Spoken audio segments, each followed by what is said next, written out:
फिर तो 18 साल में कर दीजिए। अब भगवान शंकर भगवान कृष्ण को माँ की गोद में देते हैं और शिव जी ने अपने आप को बंसी बनाया और भगवान कृष्ण के हाथ में चले गए। ये कन्हैया के हाथ में जो बंसी है ना, ये साक्षात भगवान शिव हैं। शिव ही बंसी के रूप में कृष्ण की हथेली में। तो ये जो बंसी है, ये शंकर जी ने बंसी तो दी ही है, अपने आप को बंसी के रूप में परिणत कर लिया और वो कृष्ण के साथ ही रहा करते हैं। बड़े प्रेम से भगवान का दर्शन शिव जी ने किया। देवी देवता दूर दूर से आए, दर्शन करने लगे। अब नंद बाबा को जाने की बड़ी जल्दी थी। ब्रजवासियों ने पकड़ लियो, बाबा आज तो यूं ना जाए मिलेगो, आज तो बधाई देनी पड़े। छोरा बोल तो का बधाई चाहिए, कन्हैया का जन्म हुआ है, छोरा को जन्म भया है। तो नंद बाबा ने गाय दान करनी शुरू कर दी। कहते हैं बच्चों का जब जन्म हो तब जन्म की खुशी में दान पुण्य करना चाहिए। दान पुण्य के प्रभाव से बच्चे सुखी रहते हैं। दान की बड़ी महिमा है।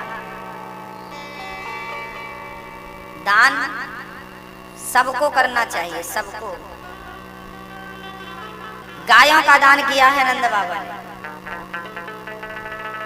एक द्वार खोल दिया, जिस द्वार पर चांदी बांटने लगे नंद बाबा। जितनी चांदी थी खजाने में सब बांट दो। सारे ब्रजवासी चांदी के बर्तन ले लेके घर जाने लगे। बाबा बधाई हो, चांदी के बर्तन। कुछ दूर आगे गए तो कुछ लोग सोने के बर्तन लिए खड़े थे। चांदी वालों ने कहा भाई ये सोना कहाँ मिला? बोले दरवाजा नंबर 3 में सोना बट रहा है। अरे तो हम तो दरवाजा नंबर 4 पे थे। अरे 4 पे मत जाओ, वहाँ चांदी है, छोड़ो चांदी। सारे चांदी के बर्तन वहीं छोड़ दिए, फेंक दिए और जाकर के दरवाजा नंबर 3 पे लग गए और वहां से सोना लेके आए। और सोना लेकर जब चले तो कुछ लोग ना हीरे मोती लिए खड़े थे। बढ़िया हीरा चमक रहा। भैया हीरा कहाँ बट रहा? बोले दरवाजा नंबर 2 में। सारे भक्तों ने सोना वहीं फेंक दिया। कहते हैं पूरे ब्रज में चांदी और सोना ऐसे बिछा था जैसे पतझड़ के समय वृक्षों के पत्ते जमीन में बिछते हैं। ऐसे चांदी और सोने का ढेर लग गया था। अब 2 नंबर पे जाकर खड़े भये और हीरा मोती लेकर आए। नंद बाबा हीरा मोती भी लुटा रहे थे। छोरा भयो बुढ़ापे में लो हीरा मोती खूब भर भर के, जितना समाए, जितना तुम उठा सको उतना। नहीं उठे तो कहीं तो बैलगाड़ी भी ले आए, छकड़ा। अब कुछ लोग हीरा मोती लेकर जाने लगे। रास्ते में कुछ लोग बिना हीरा मोती, बिना सोना चांदी के इतने प्रसन्न थे, इतने प्रसन्न थे कि उनको ऐसा लग रहा था मानो सारी संपत्ति सृष्टि की इनको ही मिल गई। तो उन्होंने कहा भाई तुम बिना कुछ के इतने खुश क्यों हो? बोले दरवाजा नंबर 1 में ऐसी संपत्ति लुट रही है कि वहां को लूटने के बाद कछु संपत्ति लूटने की इच्छा ही ना रह जाए।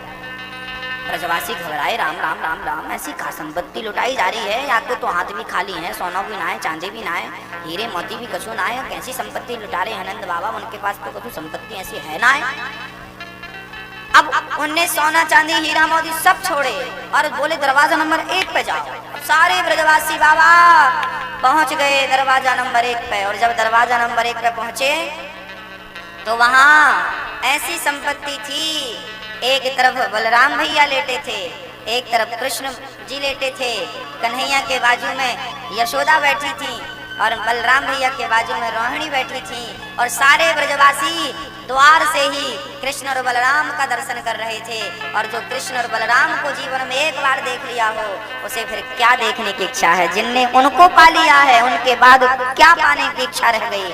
आज वो दुनिया के सबसे अमीर हो गए जिन्होंने कन्हैया की सूरत देखी, जिन्होंने बलराम की सूरत देख ली और सुंदर सा दर्शन करके ब्रजवासी मानो आज धन्य धन्य धन्य धन्य हो गए। धनाढ्य अपने आप को धनवान जितना सुखी समझता है, भगवान का दर्शन कर लेने के बाद ब्रजवासियों ने अपने आप को उतना ही सुखी समझा। और उस दर्शन के बाद, उस दृश्य के बाद वो सोना चांदी तो उनको मिट्टी नजर आने लगा। इनके सामने इनकी क्या वैल्यू है, क्या कीमत है? इसलिए हम कहा करते हैं कि सोना चांदी हीरा मोती उनको ही अच्छा लगता है जिनके जीवन में अभी कृष्ण का रंग चढ़ा नहीं है, जिनने कृष्ण को देखा नहीं है, जिनने कृष्ण की कथा सुनी नहीं है, जो कृष्ण को जानते ही नहीं, वो हीरा मोती सोना चांदी में लगे हुए हैं। जो कृष्ण को जान गए, समझ गए, उनके लिए इसकी कोई कीमत नहीं। सारे ब्रजवासी आनंदित हो गए, जय हो कृष्ण कन्हैया लाल की जय। अब द्वार छोड़वे को मन ही ना है रहे हो ब्रजवासी, सारे लोग आनंदित हो गए। तब ब्रजवासी, तब नंद बाबा आए और जब अंदर जाए वे लगे, ब्रजवासियों ने नंद बाबा को गोद में लेकर उछालना शुरू कर दिया ऊपर की तरफ। नंद बाबा बोले भैया बुढ़ापे में हड्डी टूटेगी तो जुड़ेगी भी ना है, जरा धीरे धीरे पटकी हो मत। धीरे से नीचे रखा और कन्हैया को देखे। जब नंद बाबा गए, अब जब गए तो नंद बाबा बलैया ले रहे हैं, भगवान काहू की नजर ना लग जाए मेरे छोर। भगवान ने तने बड़े देर से दी पर इतना सुंदर छोरा मैंने कबो देखो ना है। बड़ी अद्भुत महिमा श्याम सुंदर की, कितने सुंदर थे भगवान कहो तो बता दूंगा। राधा रानी इतनी सुंदर थी कि जो उनको देखता था उनके तेज से उनकी आंखें बंद हो जाती थी। उद्धव जी जब गए वृंदावन ज्ञान देने के लिए, तो उद्धव जी को जब राधा जी का दर्शन हुआ तो उद्धव जी के दोनों नेत्र बंद हो गए, और जब नेत्र खुले तो उनके अंदर जो अज्ञान था वो अज्ञान मिट गया, जो अहंकार था वो अहंकार मिट गया। देखिए कितनी बढ़िया बात है। श्याम सुंदर और बलराम भैया, श्याम सुंदर और बलराम जी, इनको देखने वालों की तो भीड़ लगी है। अभी भगवान का जन्मोत्सव चल ही रहा था कि नंद बाबा मथुरा चले गए कर चुकाने के लिए, कर चुकाने के लिए चले गए। तभी कंस की एक राक्षसी थी, नाम था पूतना। पूतना मौसी चल पड़ी भगवान कृष्ण को मारने की। पूतना बकासुर की बहन थी, जात की राक्षसी थी, बच्चों का खून पीती थी। वो मांस नहीं खाती थी, बच्चों का खून पी के आगे बढ़ती जाती थी। पूतना मथुरा की थी, चल पड़ी कृष्ण को मारने के लिए।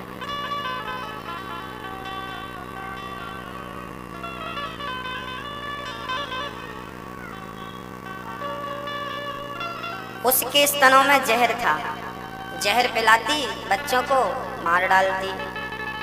अब घर पे नंद बाबा थे नहीं, मथुरा कंस के यहाँ कर चुकाने गए थे। यशोदा थी, रोहिणी थी और ब्रजवासी सखियां थी। माँ यशोदा ने कन्हैया को दूध पिलाया और पलने पे लिटाया और झूला झूलाया। कन्हैया झूल रहे हैं। तभी पूतना मौसी अपनी शकल बदल के रूप के आ गई। अच्छा, पूतना थी तो बहुत कुरूपणी, पर सुंदर सा स्वरूप बना करके आई है। श्याम सुंदर को मारने का प्लान था ना उसका, सज धज करके आई है। जैसी थी वैसी नहीं, कुछ और बनकर आई है। आई पूतना कृष्ण के पास, यशोदा से कहने लगी, अरे यशोदा, मेरे स्तनों में अमृत भरा है, जो बालक मेरा दूध पीता है ना वो कभी मरता नहीं है। तो मैया तो भोली थी, ओ बहन मेरे छोरा को भी जरा दूध पिला दे तू अपना। आप कौन हो? अरे मैं फलाने पंडित जी की पंडिताइन हूँ। अपना पता देने लगी पूतना। रूप बदल के आई थी ना, कई लोग ना रूप बदलते हैं, अंदर कुछ और होते हैं, बाहर कुछ और दिखते हैं। सूर्पणखा भी गई थी रूप बदल के राम जी से कहने, हम तुमसे विवाह करना चाहते हैं। अच्छा, आपके नगर में कोई सूर्पणखा है कि नहीं? पहले तो एक थी, अब तो हर जगह मिल जाती है। सूर्पणखा रावण के बहिनी, ये बहिनी थी, बहन रावण की। अच्छा, सूर्पणखाओं की पहचान बता दूं, जिससे मैच करे समझ लेना वही है। सूर्पणखा की पहचान है, सूर्पणखा की शादी हो गई थी पर कह रही थी हम कुंवारी हैं। शादी हो गई थी, कह रही थी हम कुंवारी, हमारी शादी नहीं भई। जबकि सूर्पणखा के पति का नाम था विद्युत जिह्वा। रावण का जो जीजा था वो इतना बलवान था कि पूरी लंका को मुंह में रख के सो जाता था। एक दिन तो रावण सोचा कि जीजा खतरनाक है, पूरी मुंह में रख लेता, अंदर ले गया तो काम तमाम हो जाएगा। तो रावण ने अपने जीजा को मार दिया। सूर्पणखा का पति मर गया। अब सूर्पणखा बोली रावण तूने मेरे पति को मारा है और मैं तेरा वंश नष्ट कर दूंगी। पूतना ने वो सूर्पणखा ने कसम खा ली थी कि मैं तेरी देहरी पे तभी पांव रखूंगी जब तेरा नाश होने का टाइम आ जाएगा। तो फिर सूर्पणखा रावण के यहाँ नहीं रहा करती थी, खरदूषण के पास रहा करती थी, पंचवटी में रहा करती थी, महाराष्ट्र में। सूर्पणखा कह रही है मेरी शादी नहीं। राम जी ने कहा होगी शादी आपकी? ना ना हम तो कुंवारी हैं, जबकि हो गई थी और बढ़िया बन ठन के गई। माया जानती थी सुंदर बन के गई, जवान बन के गई। हमारी शादी ने भी कर लो हमसे विवाह। आजकल भी बहुत सारी सूर्पणखाएं ऐसी होती हैं जिनकी शादी हो गई फिर भी शादी होने के बाद ना तो मांग भरती हैं, ना तो चूड़ियां पहनती हैं, ना तो पाँव में माहौर लगाती हैं। बस यही सूर्पणखाओं की वंशज है।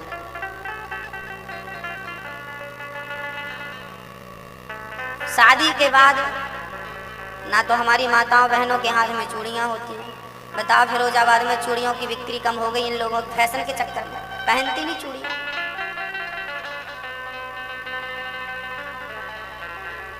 शादी के बाद हमारी बहनें चूड़ियां, एक हाथ में यहाँ तक चूड़ी थी, दूसरा हाथ खाली था। क्यों? फैशन है। इसमें गलती बच्चियों की नहीं है, माँ बाप की गलती है। हमारे बुजुर्ग लोग कहते हैं कि भगवान करे दुश्मन की बेटी का हाथ भी खाली ना हो। हाथ खाली होना अर्थात अपशगुन माना जाता है। इसलिए सुहागिन स्त्री के हाथ जीवन में कभी खाली नहीं होते। हाथ तभी खाली होते हैं जब पति नहीं होता।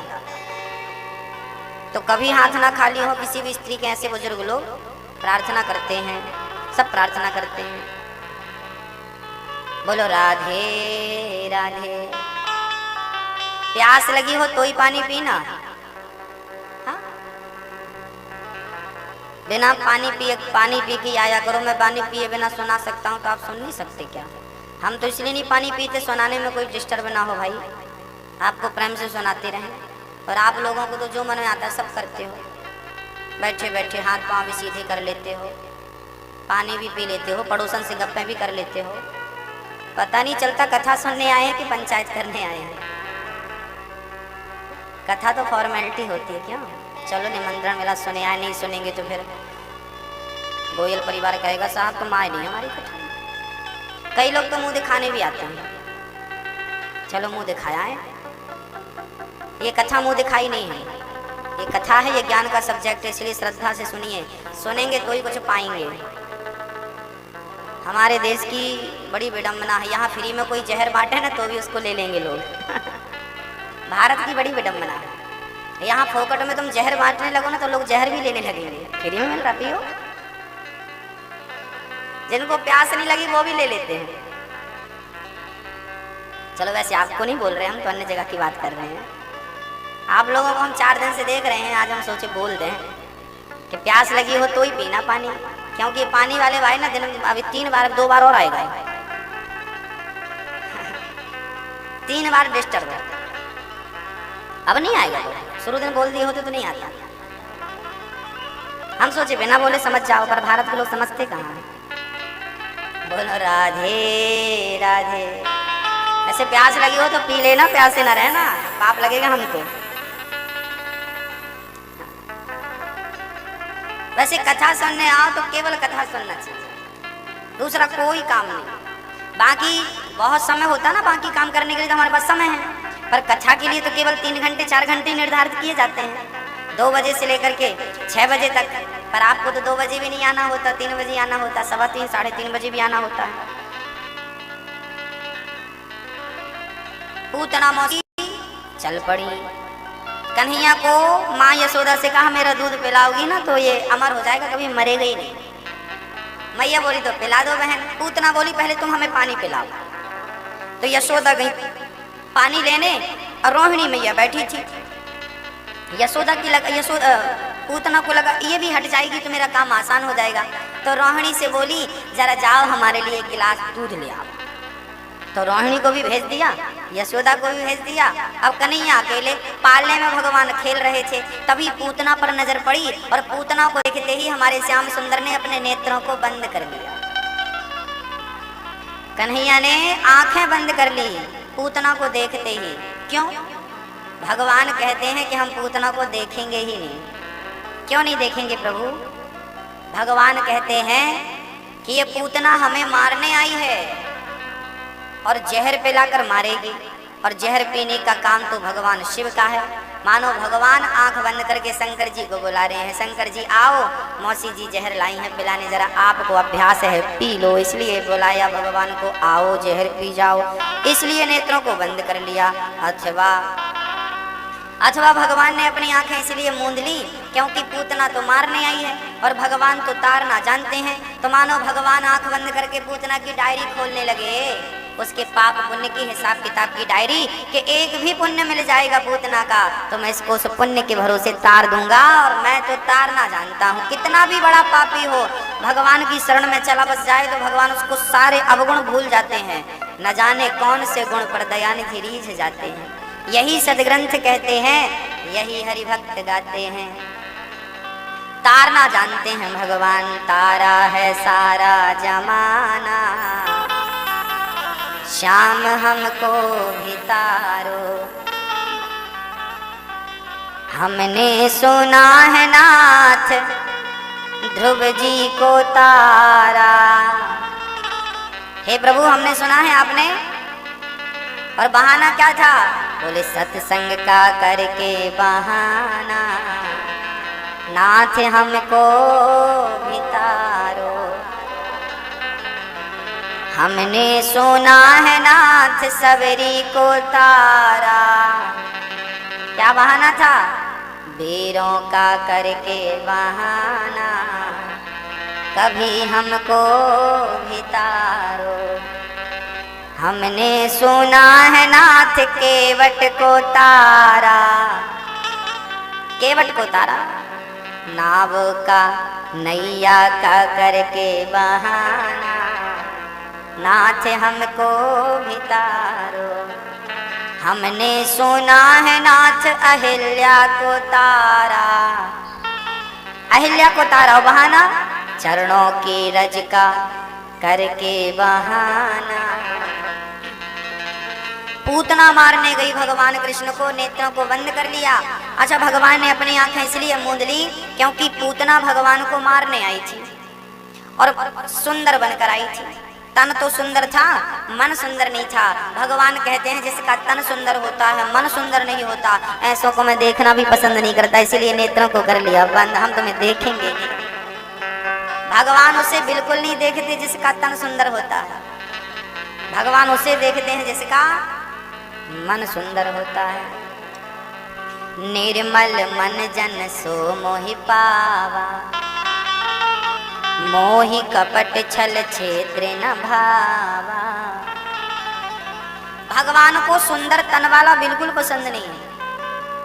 भगवान को कौन पसंद है? मैया जी, ओ मैया, कहाँ ध्यान चला गया? ये फूलों की माला कहाँ जा रही है? इस पे ध्यान चला गया। नहीं, आपसे नहीं, हमारी माताएं जो श्रोताएं माता है ना, इनके दिमाग बड़े चलते हैं। ये कहाँ जा रही है माला? ये सोचने लगे कथा छोड़ करके। हमारी माताएं बहुत अच्छी हैं, कोई आया उसको ही देखना, कहाँ से आया फिर वो जहाँ जाता वहाँ छोड़ के भी आती हैं, छोड़ के व्यवस्थित आती हैं। मतलब कथा में बैठे हैं, कौन आया कौन गया इस पर पूरा ख्याल है, ध्यान पूरा। तो जब ध्यान वहां है तो फिर कथा क्या सुनेंगे हम? अरे कोई आया कोई गया, कथा में इतने डूब जाओ प्रेम से कि कोई आया कोई गया, आपको पता ही ना चला कौन आया कौन गया, पूरी जानकारी रहती है आपको। इसे एकाग्रता नहीं कहते। एकाग्र चित्त होकर, शांत होकर प्रेम से कथा में ध्यान लगाओ। आपका हर मोमेंट यहाँ दिखता है और आपके मस्तक पर लिख जाता है कि आपके मन में क्या चल रहा है। वक्ता, जो समझदार वक्ता होता है, वो आपके मस्तक को पढ़ लेता है क्या चल रहा है, आप किस टाइम क्या सोचती हैं ये भी दिखता है यहाँ से। आपका किया हुआ तो दिखता ही है, आपका सोचा हुआ भी यहाँ से दिख जाता है। आप सोच क्या रहे हैं इस वक्त, क्या सोच रहे होंगे, सब दिखता है। इसलिए भगवान सामने बैठे हैं, इसलिए तो उनको ही देखो, भगवान को उनकी ही सुनो, उनको ही देखो, बोलो राधे राधे। इसलिए अच्छे श्रोता बनकर के अपना परिचय दीजिए। श्रोता दो प्रकार के होते हैं, अवर और प्रवर। प्रवर श्रोता होते हैं हंस जैसा। हंस को दूध और पानी मिक्स करके रख दो तो दूध दूध पी जाता है, पानी पानी छोड़ देता है। ये प्रवर कोटि के श्रोता है। उच्च कोटि के श्रोता, अच्छे श्रोता जो सिर्फ कथा कथा सार सारम सारम समुद्रतम सार सार सुनते हैं, आनंद से सुनते हैं, आनंद लेकर के सुनते हैं। और दूसरे श्रोता होते हैं अवर। एक प्रवर जो बहुत अच्छे, एक अवर। अवर कोटि के श्रोता कौन है? बोले बैल, ऊंट, गधा, ये इस कोटि में आते हैं। आप अच्छे श्रोता हैं, बढ़िया श्रोता बनिए और बने रहिए। पूतना मौसी भगवान को मारने आई, अपना रंग रूप बदल कर आई। भगवान कहते हैं तुमने तन को सजाया, मन को सजाया नहीं। और भगवान कहते हैं निर्मल मन जन सो मोहि पावा, मोहि कपट छल क्षेत्र न भावा। मन जब तक निर्मल नहीं होगा तब तक भगवत प्राप्ति इस शरीर से इस युग में संभव ही नहीं। इसलिए तन को साफ करने से ना कोई काम नहीं होता, जरा मन को स्वच्छ रखो। शरीर में रहो रोज। कई लोग ना बड़ा इत्र डालते हैं, परफ्यूम डालते हैं। अरे शरीर को सुगंध, कब तक सुगंध डालोगे? सुगंध ही डालोगे, उसे तो दुर्गंध ही देना है। शरीर का काम है दुर्गंध देना। शरीर में 9 छेद हैं, 9 दरवाजे हैं। नवद्वारे पुरे देही, गीता में लिखा है। शरीर में 9 छिद्र होते हैं, 2 आंख, 2 कान, 2 नाक, मुंह, मूत्र द्वार और मल द्वार, 2 दरवाजे हैं। हर दरवाजे से मलमूत्र गंदगी ही निकलती है। कितना भी तुम तेल फुलेल डाल दो, ही आनी है शरीर से। इंसान का शरीर तो सदा दुर्गंध देता है, लेकिन कर्मों से ही खुशबू आती है। भक्तों, अच्छे कर्म हो जाएं, अच्छा पुण्य हो जाए तो आपके पुण्यों से ही, आपके चरित्र से ही खुशबू आने लगेगी। महकाइए अपने चरित्र को, महकाइए अपने विचारों को, विचारों को पवित्र करिए। शरीर को शुद्ध करने से काम नहीं बनेगा। हाँ, जो मन की मैल न धोई, गंगा गया तो क्या हुआ। गंगा में जाकर बंदे तन की तू मैल धोता। गंगा में जाकर बंदे तन की तू मैल धोता। आप कभी गंगा गए कि नहीं? गंगा नहाए गए होंगे आप? पीछे वाली मैया गंगा गई आप? एक बार अभी प्रयागराज गए कि नहीं? नहीं गए, टाइम नहीं मिला। चलो कभी ना कभी तो गंगा नहाया होगा आप। अच्छा, गंगा नहाना चाहिए। गंगा मैया की जय जय। अच्छा, गंगा नहाने गए थे तो किसको धुला था, तन को कि मन को? अब की बार कभी जाओगे गंगा जी की नहीं? अब की बार कभी जाना तो मैं एक छोटा सा उपाय बताता हूँ, वो कर लेना, बड़ा लाभ होगा। अब की बार गंगा जी जाना तो अपने घर से ने कांच की शीशी में, बोतल में नाली का पानी भर लेना, ढक्कन लगाना, गंदा पानी भरना और गंगा जी जाना तो साथ में ले जाना। फिर उस शीशी को ले जाके गंगा जी में डालना, गंगा जी में डाल देना, 4 दिन तक पड़ी रहने देना। जितने दिन आप लोग रहो, शुरू दिन डाल देना और तीसरे दिन आप शीशी उठाना और ढक्कन खोलना और उसे पी लेना। पी लेंगे? पीने लायक रही वो है? पीने लायक हाँ या ना? नहीं, नहीं पिएंगे महाराज जी, उसमें नाली का पानी, गंदा पानी कैसे पी लें? अरे भाई, वो तो गंगा से निकली है। नहीं महाराज जी, वो गंगा से निकली है पर वो अंदर ना उसके वो गंदा था। हाँ, आपने तो एक डुबकी लगाई और वो तो 4 दिन से पड़ी है। जब वो 4 दिन से पड़ी शीशी पवित्र नहीं हो पाई तो तुम एक डुबकी में कैसे पवित्र हो जाओगे? क्यों नहीं पवित्र हुई शीशी? क्योंकि शीशी के ऊपर से तो पानी गुजरा गंगा का, पर अंदर जैसा था वैसा है। तो गंगा नहाने के पहले जैसे थे आप लोग, नहाने के बाद भी वैसे हो, तो गंगा नहाने से फायदा क्या हुआ? जैसे वो शीशी का जल तो शुद्ध हो नहीं पाया, तो आपका मन कैसे शुद्ध होगा? और मन शुद्ध नहीं हुआ तो फिर गंगा नहाने से क्या? भाई ये जो शरीर है ना, ये तो शीशी की तरह, और जो मन है ना, वही तो नाली के पानी की तरह। शरीर से तो नहा लिया, मन को तो डुबाओ। अच्छा, शीशी का ढक्कन खुला होता ना,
बोलिए भक्त वत्सल भगवान की जय हो।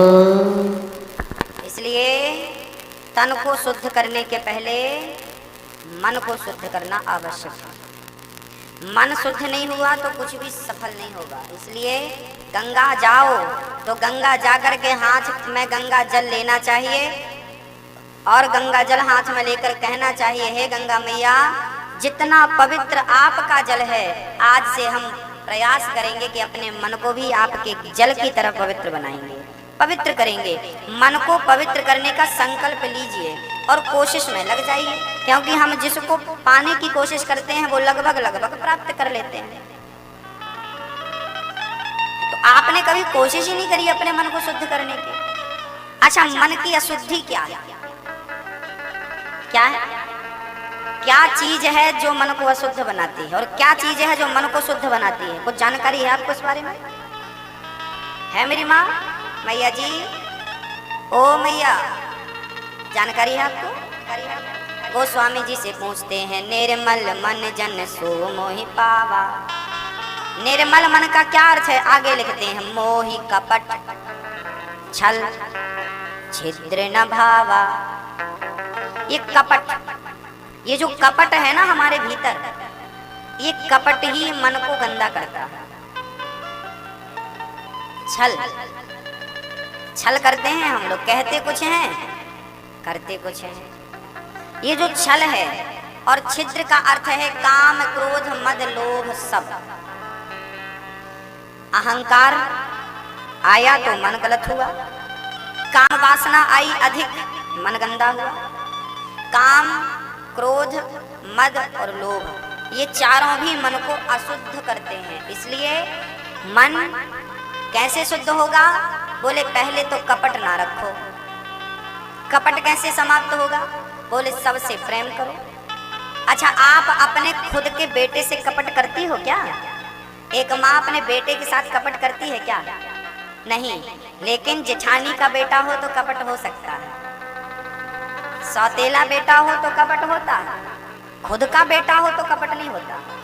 हम तो यही कहते हैं कि जैसे आप अपने खुद के बेटे से कपट नहीं करती हो, ऐसे संसार को अपना मान लो।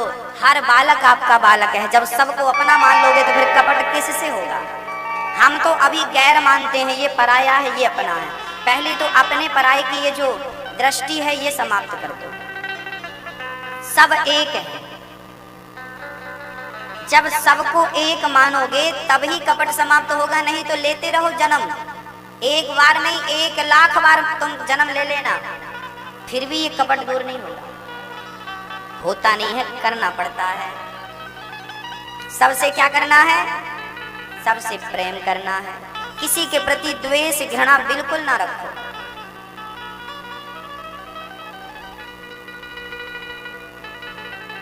अच्छा, आप लोग कितने लोगों से घृणा करते हो, कपट करते हो? कपट का एक छोटा सा एग्जाम्पल दे दूं। एक जेठानी थी, उसने आज घर साथी पे था, सबका एक चूल्हा था, उसी चूल्हे पे जेठानी का, देवरानी का, सास का, ससुर का, सबका भोजन पकता था। पर आज जेठानी गई और दूध 2 गिलास में भर के ले आई। एक बेटा खुद का था, एक बेटा देवरानी का था।